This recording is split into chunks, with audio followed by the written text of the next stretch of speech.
Good morning students. असी accountancy दे विच laser start किया सी। अज laser दा ही नैक्सट असी एक होर क्वेश्चन सॉल्व करांगे ते होर चंगे तरीके नाल सिखांगे कि लैजर पोस्टिंग किस तरह की जाती है। सब तो पहला मैं तुहानूं पिछले लैक्चर च भी दस्सिया सी कि लैजर बनाउण तो पहला जर्नल बनाउणा बहुत ही ज़्यादा जरूरी आ। बिना जर्नल बनाए लैजर बनाउणा डिफिकल्ट हो जाता है। सो असी सब तो पहला जर्नल बनावांगे। क्वेश्चन नंबर 3 असी करांगे। Record the following transactions in journal and post them into ledger and find out the balances of all the accounts। हुन सब तो पहला जर्नल बना लो। In the books of proprietor, because इत्थे किसी दा भी नाम नहीं लिखिया होया, असी proprietor word यूज कर लांगे। सब तो पहला date,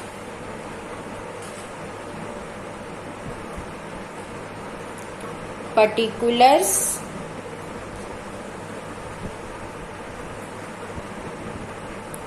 ledger volume, debit, credit। First 2020 जनवरी 1 फर्स्ट ट्रांजैक्शन है purchase goods from Naveen.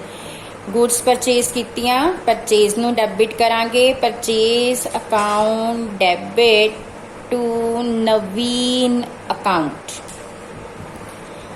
Because cash word नहीं आ बट नाम लिखिया होया नवीन दा ते असी मनांगे कि ये क्रेडिट परचेज आ। 18,000 डेबिट दे कॉलम च, 18,000 ही क्रेडिट दे कॉलम च। उस तो बाद जनवरी 4 सोल्ड गुड्स फॉर ₹22,000। हुण इत्थे किते भी किसी का नाम नहीं लिखिया, कैश भी नहीं लिखिया, बट असीं इहनूं कैश सेल ही ट्रीट करांगे। कैश आएगा, cash account debit to sale account. 22,000 debit दे कॉलम एंड 22,000 ही क्रेडिट दे कॉलम। उसके बाद जनवरी 7 goods destroy by fire.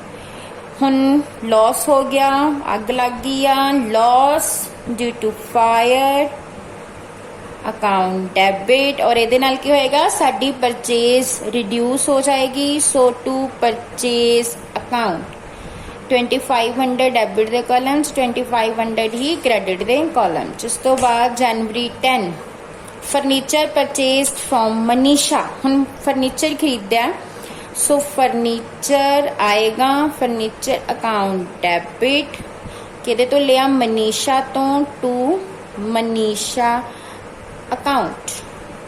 25,000 debit दे कॉलम एंड 25,000 ही क्रेडिट दे कॉलम। उस तो बाद नैक्सट एंट्री देखो, रेंट पेड इन कैश जनवरी 15। Rent is your expense, expense no debit करना। रेंट अकाउंट डेबिट, कैश चला गया टू कैश अकाउंट। 3500 डेबिट दे कॉलम एंड 3500 ही क्रेडिट दे कॉलम। उस तो बाद जनवरी 30 cash deposited in the bank. हुण बैंक रिसीवर आ, बैंक अकाउंट डेबिट और कैश चला जाएगा टू कैश अकाउंट। 4500 डेबिट दे कॉलम्स, 4500 ही क्रेडिट दे कॉलम्स। हुण असी जर्नल एंट्रीज पास कर लईआं सारियां। हुण सानू स्टेटमेंट नहीं चाहिए, हुण असी सीधा डायरैक्टली अपने जर्नल तो लैजर बना सकते हैं। किहड़े किहड़े लैजर बनणगे? परचेज अकाउंट बनेगा, date, particulars,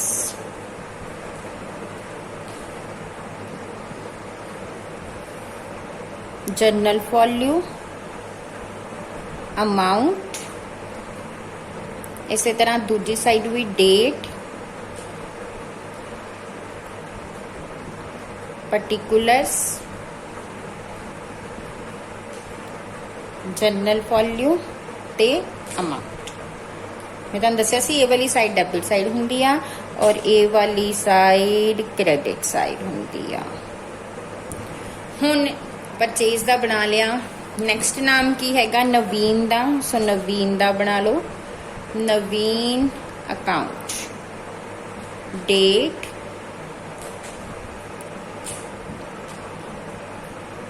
particulars, journal value, amount, date, particulars, journal value, amount। उस तो बाद नेक्स्ट है कैश।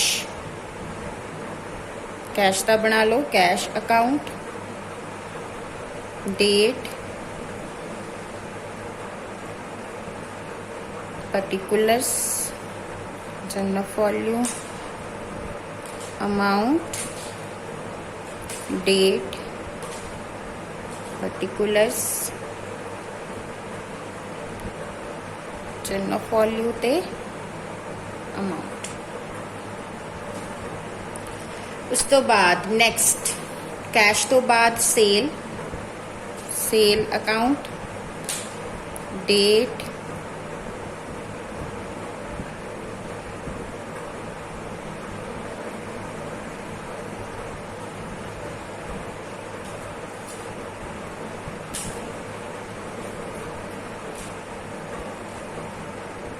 इदा आप सारे बना लेने आ।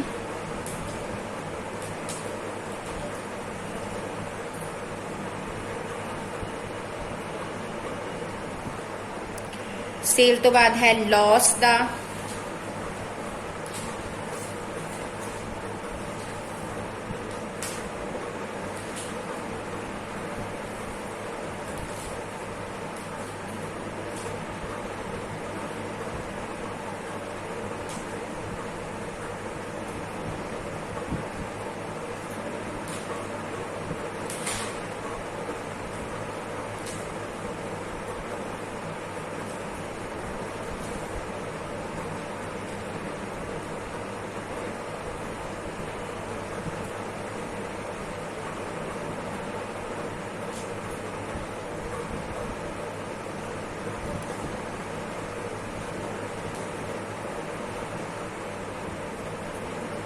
नैक्सट है परचेज का बना चुके हैं आप। उस तो बाद नैक्सट है फर्नीचर,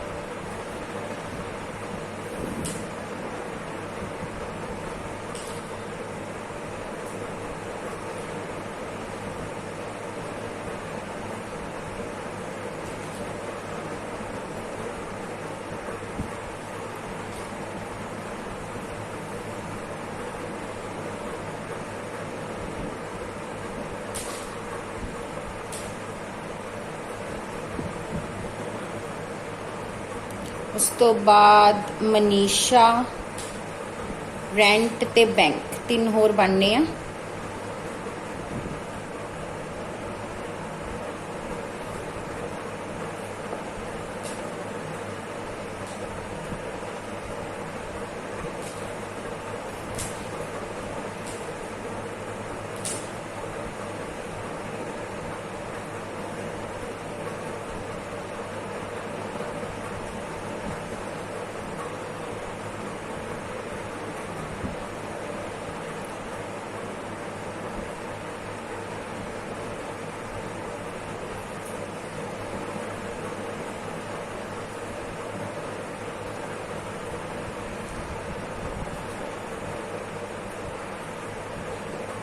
तुसी मैं नीचे नहीं लिखा इन्हां अकाउंट्स, बट तुसी लिख लियो डेट, पर्टिकुलर्स, जर्नल वैल्यू ते अमाउंट दोनों साइड ते। चलो हम लैजर पोस्टिंग शुरू करते हैं। सब तो पहली journal entry purchase account debit. Purchase word हुण परचेज दे अकाउंट च आ जाओ। परचेज की हो रहा, डेबिट हो रहा। यदि डेबिट साइड ते 2020 जनवरी 1 डेबिट साइड ते लिखना, क्योंकि परचेज डेबिट हो रहा। की लिखना, टू नवीन, जो ओदे नाल ओपोजिट साइड ते लिखा होया टू नवीन 18,000। ठीक है, हुण नवीन ते आ जाओ। ਨਵੀਨ ਕੀ ਹੋ ਰਿਹਾ? ਨਵੀਨ ਹੋ ਰਿਹਾ ਕ੍ਰੈਡਿਟ। ਸੋ ਨਵੀਨ ਦੀ ਕ੍ਰੈਡਿਟ ਸਾਈਡ ਤੇ 2020 ਜਨਵਰੀ 1 ਬਾਏ परचेज, ਇਹਦੇ opposite ਕੀ ਲਿਖਿਆ? परचेज। So by purchase 18,000। याद रखना डेबिट साइड 2 ना लिखनी आ, क्रेडिट साइड बाय ना लिखनी आ। उस तो बाद नेक्स्ट एंट्री च आ जाओ कैश। पहला कैश डेबिट हो रहा, सो जनवरी 4 कैश दी डेबिट साइड ते 2 opposite की लिखिया? सेल। To sale account 22,000। हुन सेल ते आ जाओ। सेल की हो रही है? क्रेडिट हो रही है। सो जनवरी 4 सेल दी क्रेडिट साइड ते बाय कैश अकाउंट 22,000। चलो नेक्स्ट एंट्री ते। नेक्स्ट एंट्री की हैगी आ? Loss due to fire. आपां लॉस का भी बनाया सी, ये साडा लॉस का अकाउंट है। लॉस डेबिट हो रहा, इदी डेबिट साइड ते जनवरी 7 टू परचेज अकाउंट 2500। हुन इत्थे परचेज क्रेडिट हो रही आ। सो साडे कोल परचेज दा अकाउंट बनिया होया आ। सब तो पहला ये परचेज क्रेडिट हो रही आ, इदी क्रेडिट साइड ते जनवरी 7 की लिखांगे? By loss due to fire 2500। हुन नेक्स्ट एंट्री ते आ जाओ। नेक्स्ट एंट्री हैगी आ furniture account debit to Manisha जनवरी 10। सब तो पहला फर्नीचर। फर्नीचर डेबिट हो रहा, इदी डेबिट साइड ते जनवरी 10 टू मनीषा 2500 सॉरी 25,000। हुन मनीषा ते आ जाओ। मनीषा की हो रही है? क्रेडिट हो रही है। सो इदी क्रेडिट साइड ते जनवरी 10 बाय फर्नीचर 25,000। उस तो बाद नेक्स्ट एंट्री ते आ जाओ। नेक्स्ट हैगी आ rent. Rent account debit to की कर रहे हैं? कैश। सो रेंट दी डेबिट साइड ते जनवरी 15 की लिखांगे? To cash account 3500। हुन इत्थे कैश ते आ जाओ। हुन कैश हो रहा क्रेडिट। साडे को कैश दा अकाउंट असीं बनाया सी, आ रहा कैश दा अकाउंट। सो इदी क्रेडिट साइड ते असीं लिखांगे जनवरी 15 बाय रेंट अकाउंट 3500। हुन नेक्स्ट एंट्री हैगी आ bank account debit to cash. Bank दा अकाउंट इधर सी, एंट्री हैगी जनवरी 30। जनवरी 30 बैंक दी डेबिट साइड ते लिखांगे टू कैश अकाउंट। अमाउंट कितना? 4500। हुन कैश हो रहा क्रेडिट। सो कैश दी क्रेडिट साइड ते जनवरी 30 बाय बैंक अकाउंट 4500। सो हुन आपां लेजर पोस्टिंग कर ली आ और इन्हां ने बैलेंसिंग करन नूं भी किया आ, बट बैलेंसिंग हजे मैं तुहानूं नहीं कराऊंगी। बैलेंसिंग मैं तुहानूं इसे सम दी बैलेंसिंग नेक्स्ट लैक्चर दे विच जिहड़ी हैगी आ ओह करवाऊंगी, क्योंकि हजे तुसीं इहदी पोस्टिंग सिखोगे। आपां पोस्टिंग किद्दां करदे आ, जिवें तुहानूं अज ही बैलेंसिंग दसदी तां तुसीं थोड़ा जिहा कन्फ्यूज हो जाओगे। Thank you.